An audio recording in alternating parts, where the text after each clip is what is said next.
Robert Bly famously called these poems leaping poems, where you just juxtapose, you move around. And my book kind of alternates between more straightforward narrative and this more kind of free associative sort of poem. I like how the narratives explain these more leapy poems, and I like how the leapy poems unexplain the narratives. There's an ancient prayer technique called Lectio Divina, or divine reading.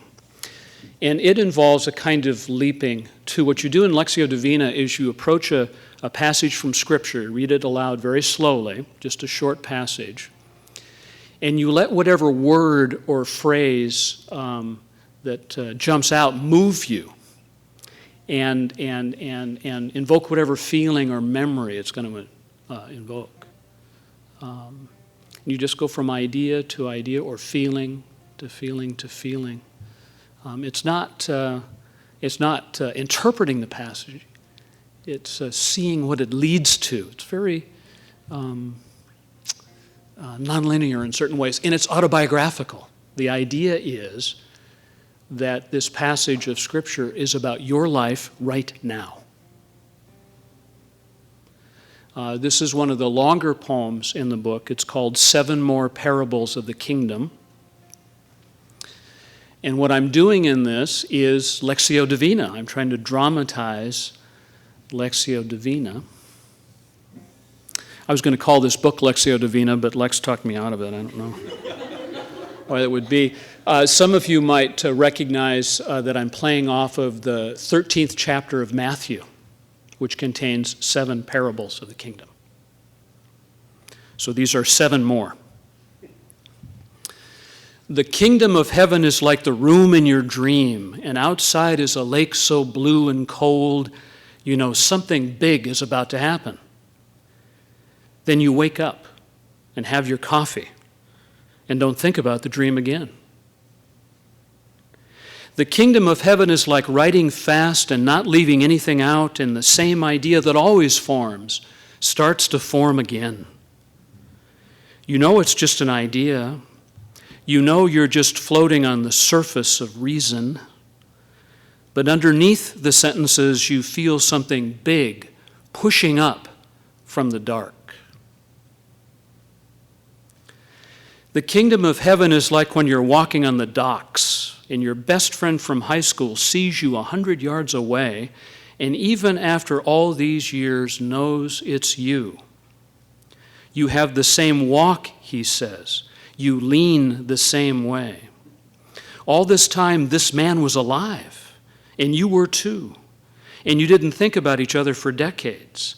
And now he takes you in his boat to the other side of the lake, and his wife is making Jell-O, and the cabin is full of pots and pans and dog-eared books he has read and reread, just like you.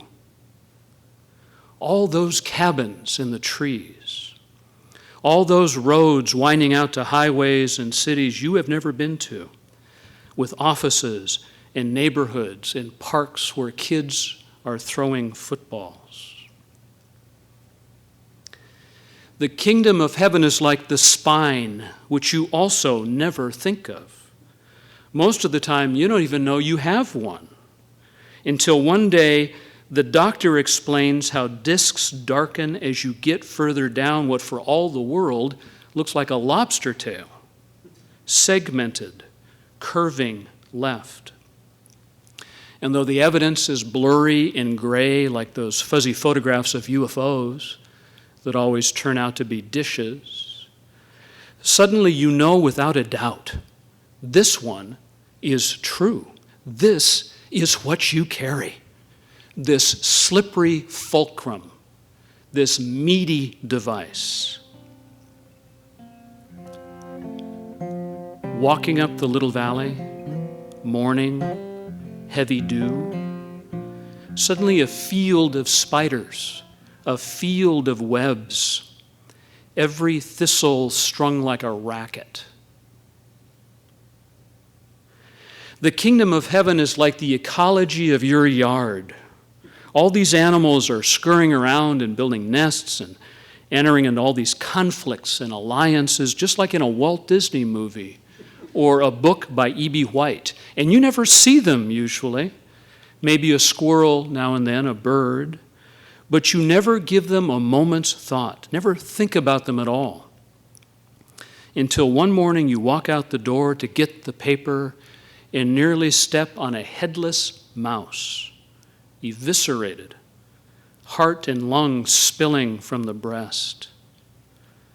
Another gift from the cats, another sign of their prowess.